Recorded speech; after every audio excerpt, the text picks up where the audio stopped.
Okay, let's get started. Ghosts are real. That much I know. Hey horror freaks, welcome back to my channel. My name is Amanda. If this is the first time here, don't forget to subscribe and hit the bell icon so that you can get notification every single time that I post a video, and I post every single week.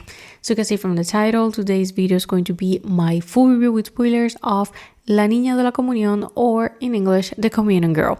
This Spanish horror film is now available in Shudder, but as always, all my reviews are with spoilers. If you don't want them just to see if this was worth it or not, on the description box down below, there you're going to find my spoiler-free review, because I'll give you guys the two options. And giving that little disclaimer, let's get into the video. The Communion Girl follows in May of 1987 while returning from a nightclub, and after having taken drugs, new girl in town Sarah and her friend Rebe find a doll wearing a communion dress. From that moment, their lives will become a living hell. To give a brief summary of the story, the film is going to follow Sarah with her friend Rebe and also her little sister Judith and her family. They just moved into this new town. We are never specified which town it is, but we can see that they are struggling with the money, meaning that when Judith is about to do her first communion, all the girls they are supposed to have dolls, but for the family it's too expensive for her to have the doll.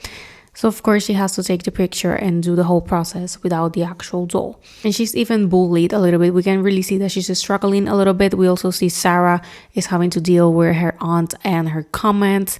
As the synopsis says, one night when Sarah and her friend are out in a nightclub, they get stranded and they need to return with some strangers. And when they are returning, since it's the middle of the night, the guy that is driving, he decides that it's a good idea for him to go to a different road, and he gets into the middle of nowhere. And Sarah sees someone passing by in front of the car. She begs him to stop the car so that she can look, because she says that she saw a little girl.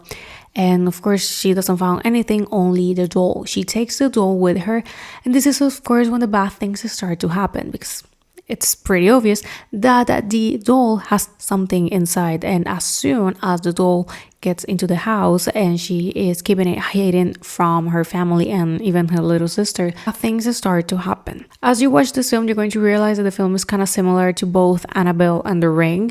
And by the end, of course, the entity has been taking the full form. We see in it, and the family does not survive, and the doll ends up with another girl, and we know that the story most likely will repeat itself. Now, getting very quickly into my review, things that I like it and dislike it. I really feel that the film did a pretty good job with the soundtrack and also the atmosphere.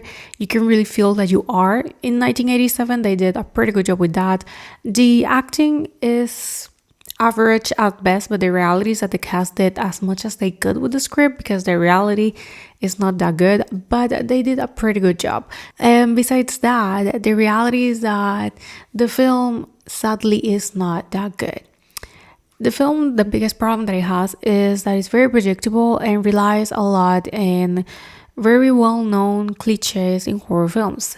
It left me with the same feeling as The Boogeyman. For me, The Boogeyman was a bunch of cliches and very disappointing. Here it was the same, but adding the very anticlimactic and confusing ending. Like I said, the family does not survive, but it's very out of the blue and a very weird situation, and we are left for us to think or get to the answer of what actually happened with the family, because we are essentially shown the family having that last fight with the entity.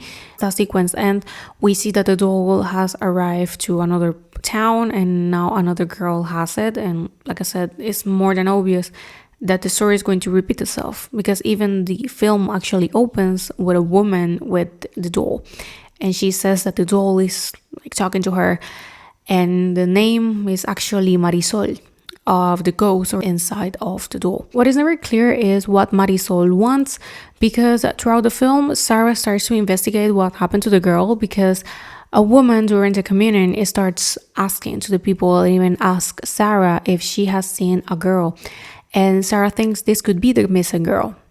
And it is. It's never clear what she wants. Does she want revenge? She wants a friend? What she actually wants, we don't really know. It's never 100% clear what the entity / the ghost wants. But the scene at the beginning, what shows is this woman with the doll. She can really see that she's not in her senses, and she ends up committing suicide. So of course we know that tragic things happens when the doll is near. So it's very predictable, the reality. That's why I said that the film kind of remind me a little bit to The Ring, because of the whole Samara story here with Marisol. And then we have the whole doll being possessed, and we have Annabelle. So there's pretty similar with those two films. And like I said, the film relies on a lot of jump scares and a lot of cliches. We have the teenagers taking drugs and drinking alcohol, doing things that they should not be doing, being a little bit reckless and getting themselves in trouble. We have the parents that they don't listen, they do not believe them. We have them getting into a new town, getting into a new house. There's a lot of things that we have seen before. The reality is that this film is not innovative by any means. It's the same thing that we have seen over and over. And this is kind of sad because I was expecting that the film was going to be bringing something different. Sadly, that didn't happen.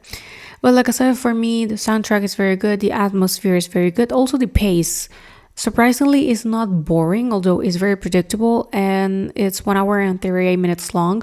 But the pace is the right one, since it's not running and rushing the film. But it's not that slow that it's dragging the film. It's the perfect balance, so that's something positive.